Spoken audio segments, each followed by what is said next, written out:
Yeah.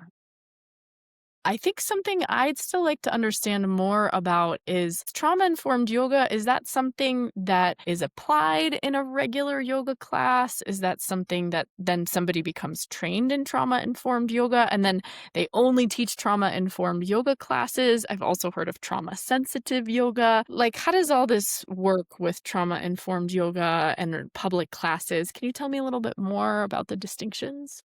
Yeah, that's a great question. I think absolutely you can apply trauma informed principles to public classes. I think every yoga teacher should.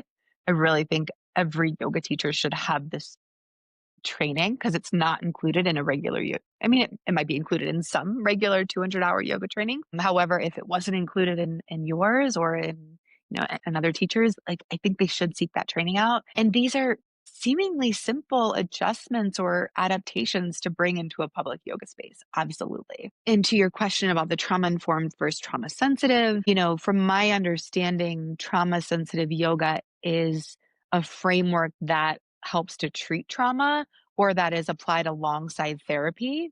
And it's usually brought in more clinical settings like eating disorder centers or trauma centers or, homeless shelters, places like that. And trauma informed yoga definitely has a lot of similarities to trauma sensitive yoga, but for the way I define it is trauma informed yoga isn't treating trauma. It can be a great complement to trauma therapy, but it's not therapy itself. And that's a really big distinction to make is, us as yoga teachers and therapists have to understand our scope of practice that, when we're teaching a yoga class, we're not treating trauma. However, we are potentially addressing symptoms of trauma, helping to resolve the inability to be present. We're helping to create capacity around presence, right? Which I think can really help people become more connected to their bodies. And that in itself is such a great tool as you are thinking about trauma healing. So, no, we're not treating trauma in trauma informed yoga. We are adapting the practice to be suitable for folks that have experienced trauma. And we are helping to increase more of like the somatic healing concept of helping people create more of that mind body connection, somatic meaning of the body, right?